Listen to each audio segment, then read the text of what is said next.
Maya Moore won everywhere. High school, college, the WNBA, overseas, Team USA. Then at her peak, she walked away to win a different fight. Even in high school, Maya Moore showed the traits that would define her career. A smooth shooting stroke, high basketball IQ, and the ability to take over games when it mattered. Growing up in Jefferson City, Missouri, Maya started playing basketball pretty early, and she was so good by high school, she was a starter all 4 years. She led her team to 3 state titles. In her senior year, she averaged 25.5 points and 12.1 rebounds. Already a winner, she would graduate high school with a 125-3 record. Obviously heavily recruited out of high school, she was a consensus National Player of the Year and an All-American. She got her pick of schools, and it was no surprise a top school like UConn was a perfect match. Coached by the legendary Gino Arima, she immediately started breaking and setting records, as well as making history as Big East Freshman of the Year and Big East Player of the Year. As a sophomore, she became the fastest player to 1,000 points. Moore helped lead her team to an undefeated 39-0 season and the 2009 National Championship. She won the AP Player of the Year award. She was a Naismith College Player of the Year, as well as USBWA National Player of the Year. She got the John Wooden Award and the Wade Trophy, a unanimous first-team All-American, and in 2010, there was even a sports science episode on her discussing her vertical leap, court vision, and muscle memory. Standing vertical leap of 26 inches,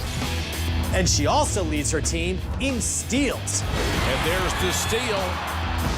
For this pickpocket move, she moves her hand 5.5 feet in only 284 milliseconds. That's literally faster than the striking speed of a rattlesnake.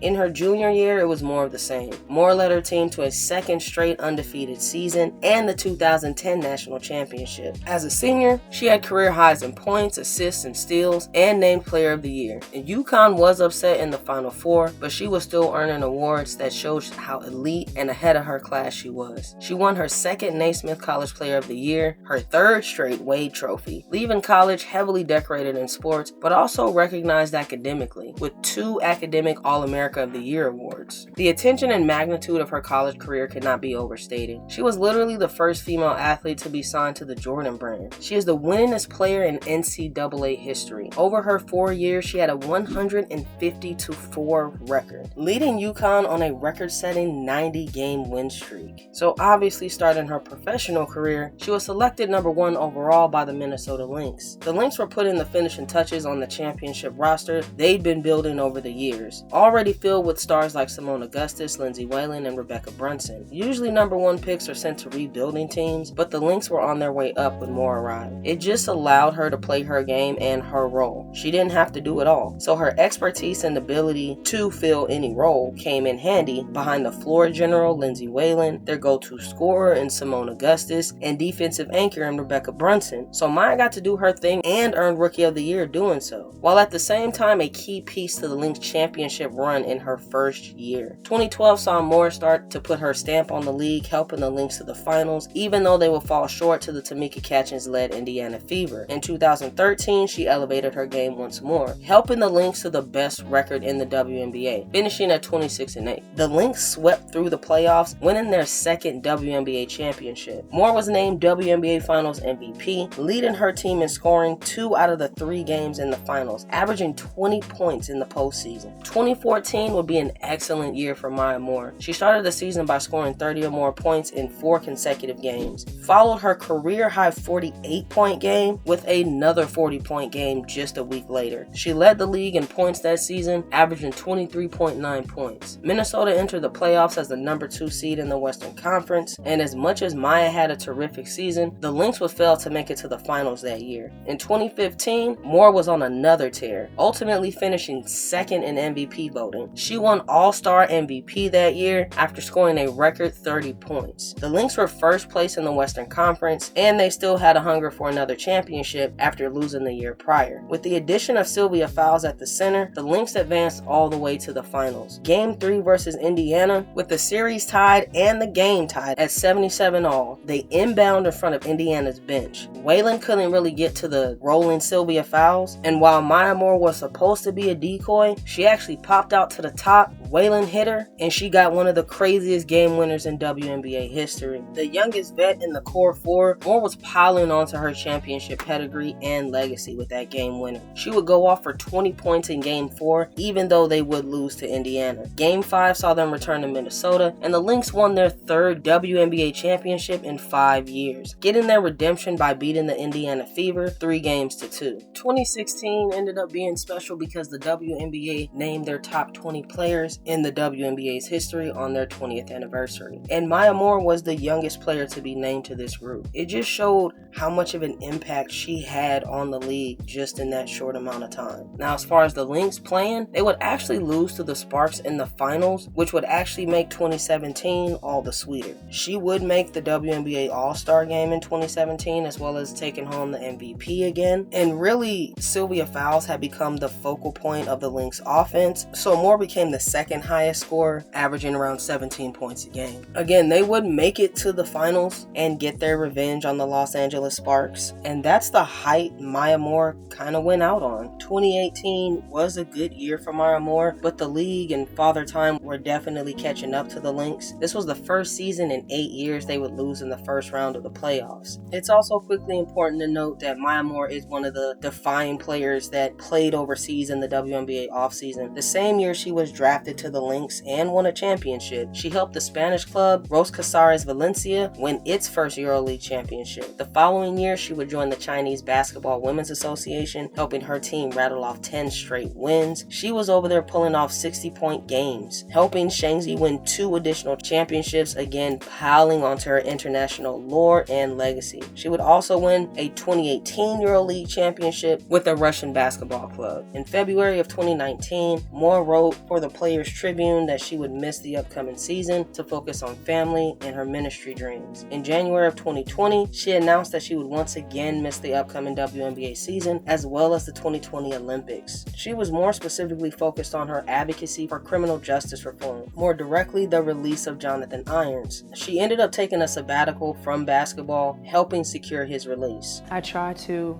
spread the word, tell people about these real human beings that are going through these real situations and ways that we can examine our justice system and not assume justice is being served all the time.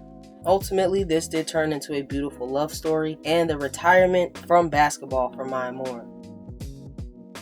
Now, her impact can't be understated, but when we talk about the GOAT conversation, it's definitely pictured with longevity. She is the winningest player in WNBA history, in women's basketball history, so to speak, just including her NCAA runs and win-loss records. But if we hypothetically give Maya Moore 5 to 6 more years, does she really stand up against the GOAT debate? And while it is a debate, the quickest form to question I've come to use is, would you and could you build a team around this player, chosen above all the other players? So for someone like Maya Moore, let's take a look at the Lynx and where the league was around that time. 2018 will be the last playing season for both Rebecca Brunson and Lindsay Whalen. Both would actually go on to coach for the Lynx. 2019 was the last year Simone Augustus was a Lynx, and in 2020, the Lynx picked up Napisa Collier, who's now an MVP. You would move Maya Moore to the 2/3 position, and you would have Fee at the 3/4. The team would build around them both and focus on getting a really good guard, let's say. Now, at the time, the contenders would have been the Mystics, who had Elena Delle Donne, the Sparks, who had both Agumakays, the Las Vegas Aces, who were just completely loaded, starting their dynasty run, and the Connecticut Sun, who had both Alyssa Thomas and Jonquel Jones. So at the time, yes, it would have been blockbuster, but there's no way she goes to one of those 4 teams. So we're just going to strike those. Kind of middle of the pack, you got the Seattle Storm, who had Brianna Stewart, and then the Chicago Sky, who were working up to the years for that Candace Parker championship. So I don't see her going there. And by the time you get to the rebuilders, the bottom of the league during those years, there's just no way that's where she's going. Just her caliber of player, I just don't see that happening. So as much as Maya Moore was smooth, she was a plug-and-play player, which means there had to be something to plug her into. That's why I think she's more of like a Kevin Durant, absolutely deadly, but building around that type of player would be difficult as hell. You still have to find the point guard, the center, and the 1-2 punch while remembering you have the best X factor available. So if Maya Moore stayed on, the Lynx would have been her best choice hands down. They would have built around her and Fee together and probably pulled another championship, maybe two. But that also puts her in vet mode, and we would have seen a different maturity to her play. I think if she stays on the Lynx another 5 to 7 years, they make guard moves quicker, and they may have met the Aces in the finals instead of the Sun and the Liberty. Still in her prime, even if it's the later years, they may have been able to pull off a chip, just depending on how the front office would have moved for her at the time. Overall, Maya Moore is the best player you can add to your team to get over the hump. Even being a part of this conversation with such a short career is absolutely impressive. And you could also argue she fell into two perfect systems as far as UConn and the Lynx. But I also think she stepped away right around the time the Lynx may have started to rebuild, or maybe even a soft rebuild. And that would have told us a lot about her as a player and possibly being the main option, as well as the system being built around her. Without more to see from her, it will forever be a debate. Personally, I still start a team with Cynthia Cooper, Lisa Leslie, now Asia Wilson, and maybe even Nafisa Collier. But there's no denying how great she really was.